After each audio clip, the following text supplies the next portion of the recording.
नमस्ते प्यारे विद्यार्थियों, मेरे ऑनलाइन यूट्यूब चैनल पे आपका हार्दिक स्वागत और अभिनंदन। आज हम बात करते हैं कक्षा 10 के विज्ञान विषय के कार्यपत्रक 39 की। फर्स्ट क्वेश्चन दिया हुआ है, ऑरेस्टेड के प्रयोग का निष्कर्ष लिखिए। जब एक धारावाही चालक अपने चारों ओर चुंबकीय क्षेत्र उत्पन्न करता है तो उनका मान एवं दिशा दोनों उस चालक में प्रवाहित होने वाली धारा के परिमाण एवं दिशा पर निर्भर करता है। यह था ओरेस्टेड के प्रयोग का निष्कर्ष। तो आप इसको है जैसे का जैसे लिखने की कोशिश करें। नेक्स्ट क्वेश्चन दिया हुआ है, चुंबकीय बल रेखाओं के 3 गुण लिखिए। चुंबकीय बल रेखाएं किसमें उत्पन्न होती है? जिसमें विद्युत धारा प्रवाहित होती है उसमें चुंबकीय बल रेखाएं उत्पन्न होती है। उनके गुण लिखने हैं।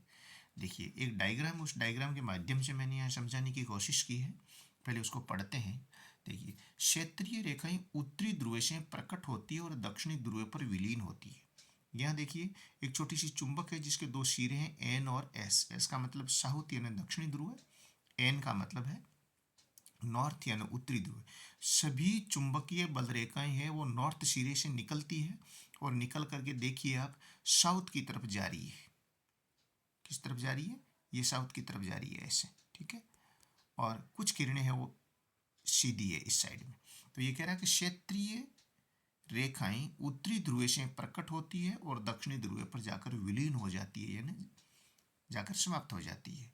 नेक्स्ट है, क्षेत्र रेखाएं बंद वक्र बनाती है, यानी क्षेत्र रेखाएं इस प्रकार ऐसे जाती है, ठीक है। नीचे से फिर इस प्रकार ऐसे जाती है। ये तो क्या हो गया? बंद वक्र हो गया इस प्रकार, ठीक है, ऐसे। ये इसका उत्तरी ध्रुव है और ये इसका दक्षिणी ध्रुव है, ठीक है। तो इस प्रकार उत्तरी ध्रुव से निकलती है, दक्षिण की ओर जाती है, बंद वक्र बनाती है। प्रबल चुंबकीय क्षेत्र में रेखाएं निकट होती है। जहाँ चुंबकीय क्षेत्र का मान अधिक है वहाँ रेखाओं के बीच जो गैप है, स्थान है, वो बहुत कम होता है। और जहाँ चुंबकीय क्षेत्र का मान अधिक होता है, कम होता जाता है, तो गैप है वो अधिक होता जाता है, क्षेत्र है वो अधिक होता जाता है। चौथा है, 2 रेखाएं एक दूसरे को नहीं काटती है। 2 चुंबकीय रेखाएं कभी भी एक दूसरे को नहीं काटती है। तो डायग्राम बनाते समय पूरी ध्यानपूर्वक रूप से बनाई। चुंबकीय बल रेखाएं आपस में एक दूसरे के टच नहीं होनी चाहिए। यदि टच होती है इसका मतलब है आपका डायग्राम गलत है। नेक्स्ट क्वेश्चन है, परिनालिका को परिभाषित कीजिए। तो विद्युत रोधी तांबे के तार को फेरू में लपेटकर बेलन जैसी आकृति वाली कुंडली को परिनालिका कहते हैं। यानी लकड़ी के कोई बेलन के आकार के इस टाइप के गुटके या लोहे के ऊपर यदि विद्युत रोधी तांबे के तारों को लपेटा जाता है, नंबर्स ऑफ फेरों की संख्या लपेट करके एक बेलन जैसी जो आकृति बनाई जाती है उसको परिनालिका कहते हैं। परिनालिका कितनी शक्तिशाली होती है ये निर्भर करता है उसके ऊपर फेरों की संख्या कितनी है। जितनी फेरों की संख्या अधिक होती है परिनालिका उतनी ही ज़्यादा हेवी होती है, पावरफुल होती है। नेक्स्ट क्वेश्चन है, विद्युत जनित्र कौन से सिद्धांत पे कार्य करता है? तो विद्युत जनित्र है वो विद्युत चुंबकीय प्रेरण के सिद्धांत पे कार्य करता है। किस पे करता है? विद्युत चुंबकीय प्रेरण के सिद्धांत पे कार्य करता है। नेक्स्ट क्वेश्चन दिया हुआ है, विद्युत मोटर का नामांकित चित्र बनाइए। तो विद्युत मोटर का नामांकित चित्र है वो आप बुक में बड़ा स्पष्ट रूप से दिया हुआ है। तो आप बुक में से देख करके इसको बार बार बनाने की कोशिश करें। जितनी ज़्यादा प्रैक्टिस करोगे उतना ही ज़्यादा अच्छी तरह से एग्ज़ाम में बना पाओगे। जितने ज़्यादा क्वेश्चन याद करना है उतनी ही इम्पोर्टेंस होती है एक डायग्राम को बनाने की। डायग्राम को बनाने के लिए मैंने पहले भी वीडियो में आपको बताया था, एक डायग्राम को बनाने के लिए 3 चीज़ों की आवश्यकता होती है। पहली बात तो उसका सुंदर चित्र होना चाहिए, दूसरा उसका नामांकन अच्छी तरह से होना चाहिए, और तीसरा है उसका नाम होना चाहिए हमेशा उसके डाउन में या ऊपर लिखा हुआ होना चाहिए चित्र। जैसे कोशिका है, एक विद्युत मोटर है, XYZ जो भी आप डायग्राम बना रहे हैं, ये तीनों चीज़ें हैं वो होनी बहुत ज़रूरी होती है, तभी वो एक यूनिवर्सल डायग्राम माना जाता है। तो अब नेक्स्ट बात करते हैं कार्यपत्रक 40 की। तो कार्यपत्रक 40 में फर्स्ट क्वेश्चन दिया हुआ है, 2 चुंबकीय क्षेत्र रेखाएं एक दूसरे को क्यों नहीं काटती है? अभी हमने बात की थी दो चुंबकीय जो बल रेखाएं हैं वो एक दूसरे को कभी काटती नहीं है। इसी प्रकार का डायग्राम यहाँ दिया हुआ है, देखिए इसमें भी नहीं काटती है। देखो नहीं काटने का कारण क्या होता है, यदि कोई दो व्यक्ति एक दिशा में समानांतर चलते हैं, यानी एक ही दिशा में जा रहे हैं और दोनों के बीच की दूरी समान है, तो वो कभी एक दूसरे को टकराएंगे नहीं, उनके रास्ते एक दूसरे को कभी काटेंगे नहीं। और वही स्थिति चुंबकीय बल रेखाओं के अंदर होती है, चुंबकीय क्षेत्र रेखाओं के अंदर होती है। इनकी दिशाएं हैं वो एक होती है। देखिए मैंने यहाँ अच्छी तरह से लिखने की कोशिश की है।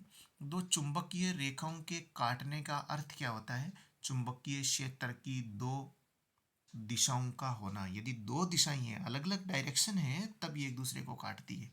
जबकि चुंबकीय क्षेत्र की दिशा हमेशा एक होती है, अतः ये कभी भी एक दूसरे को काटती नहीं है। किसी छड़ चुंबक के कारण चुंबकीय क्षेत्र रेखाएं कैसी होती है समझाइए, ये मैंने डायग्राम बना के समझाया है। पीछे वाले कार्यपत्रक में भी हमने इसकी बात कर ली, फिर एक बार और कर लेते हैं। ये एक चुंबक दिया हुआ है, चुंबक के दो ध्रुव हैं एन और एस, दो ध्रुव दिए हुए हैं एन और एस। एन है वो नॉर्थ यानी उत्तरी ध्रुव को प्रदर्शित करता है, एस है साउथ दक्षिण ध्रुव को प्रदर्शित करता है। और इनमें से एक सिरे से चुंबकीय रेखाएं निकलती है, दूसरे पर आकर के समाप्त हो जाती है। इसको मैंने अलग से यहाँ स्पष्ट करने की कोशिश की है। एन शिरा है, उसमें चुंबकीय रेखाएं बाहर निकलती है, साउथ शिरा है उसके अंदर जाकर के समाप्त हो जाती है। आप डायग्राम को एक बार फिर से देखें। देखिए एन सिरा से चुंबकीय बल रेखाएं निकल करके इस प्रकार साउथ की तरफ जा रही है, एन सिरे से निकल करके इस प्रकार साउथ की तरफ जा रही है, और दोनों चुंबकीय क्षेत्र रेखाएं एक वृत्त को बनाने की कोशिश कर रही है। ठीक है, इस प्रकार हम ये समझ सकते हैं कि चुंबकीय क्षेत्र रेखाएं हैं वो हमेशा ही नॉर्थ पोल है उससे आउट होती है और साउथ पोल के ऊपर आकर के इन हो जाती है। कभी भी चुंबकीय क्षेत्र का एक दूसरे को काटती नहीं है, क्योंकि इनकी दिशा है वो समान होती है। चुंबकीय बल रेखाओं के बीच गैप जितना ज़्यादा होता है वहाँ उसका मान कम होता है। और यदि चुंबकीय क्षेत्र रेखाएं बहुत नज़दीक नज़दीक है, इसका अर्थ ये है कि यहाँ चुंबकीय क्षेत्र का मान बहुत अधिक है। तो ये था चुंबकीय क्षण क्षेत्र के अंदर रेखाओं का प्रदर्शन। अब हम बात करते हैं क्वेश्चन नंबर 3 की, विद्युत चुंबकीय प्रेरण किसे कहते हैं। तो जब एक चुंबक व कुंडली के बीच आपेक्षिक गति होती है तो कुंडली में एक विद्युत वाहक बल उत्पन्न हो जाता है। इस घटना को विद्युत चुंबकीय प्रेरण कहते हैं। ये इसको परिभाषा है, उसको अच्छी तरह से याद करके लिखने की कोशिश करनी है। नेक्स्ट क्वेश्चन है, विद्युत जनित्र की कार्यविधि है। विद्युत जनित्र की कार्यविधि अपने बुक में बड़ी स्पष्ट रूप से लिखी हुई है डायग्राम के पास में, तो आप उसमें से देख करके डायरेक्ट इसको लिखें। यहाँ थोड़ा सा जगह का अभाव है इसलिए मैंने लिखा नहीं है। फिर है शॉर्ट सर्किट क्या है, या लघुपतन क्या है, या लघुपतन से आप क्या समझते हैं, लघुपतन को परिभाषित कीजिए, लघुपतन किसे कहते हैं, घरों में लघुपतन होने का कारण क्या है। इस टाइप के समस्त प्रकार के क्वेश्चन का आंसर है ये मैंने लिखने की कोशिश की है। देखिए जब विद्युत धारा वाली तार, कौन सी तार, विद्युत धारा वाली तार, देखिए हमारे घरों के अंदर जो विद्युत प्रवाहित होने वाले जो वायर्स होते हैं उनमें 3 प्रकार के पॉल होते हैं। एक में विद्युत, एक प्लस, एक माइनस, एक उदासीन वाला। तो देखिए जब विद्युत धारा वाली तार और उदासीन तार या भूमि तार यानी भूमिगत तार, जिसको हम सामान्य भाषा में अर्थिंग बोलते हैं, से जुड़ जाती है, यानी एक चालक, एक तार जिसमें विद्युत धारा बह रही है, दूसरा उदासीन और तीसरा अर्थिंग यानी भूमिगत तार, 3 टाइप्स के यह पॉल है वो बता रहा है। जब विद्युत धारा वाली तार यानी जो चालक तार है वो उदासीन या भूमि से जुड़ जाती है तो परिपथ में अधिक धारा बहना शुरू हो जाती है। इससे प्रतिरोध है वो शून्य हो जाता है, यानी प्रतिरोध का मान जितना कम होगा धारा का मान उतना ही अधिक होगा, तो प्रतिरोध शून्य हो जाता है। यानी धारा का विरोध करने वाला जो भौतिक राशि है वो शून्य हो जाती है, तो धारा का मान है वो बढ़ जाता है।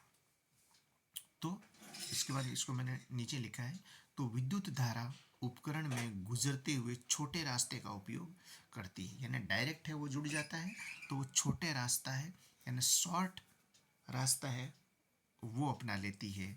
इसलिए इसे शॉर्ट सर्किट या लघु पथन, लघु यानी छोटा, पथ यानी रास्ता अपना लेती है। इस क्षति से बचने हेतु फ्यूज तार का उपयोग किया जाता है। तो ये था कार्यपत्रक 39 और 40। आज के लिए बस इतना ही। मेरे चैनल ML सारण को आप ज़रूर सब्सक्राइब करें और शेयर करें। यदि मेरी मेहनत आपको अच्छी लगी है तो आप इसमें कमेंट करके बताएं कि क्या कमी है, क्या अच्छाई है। कमी ज़रूर लिख करके बताएं ताकि इसको और अच्छी तरीके से आप तक ये नॉलेज है वो पहुंचाने की कोशिश कर सकें। Thank you.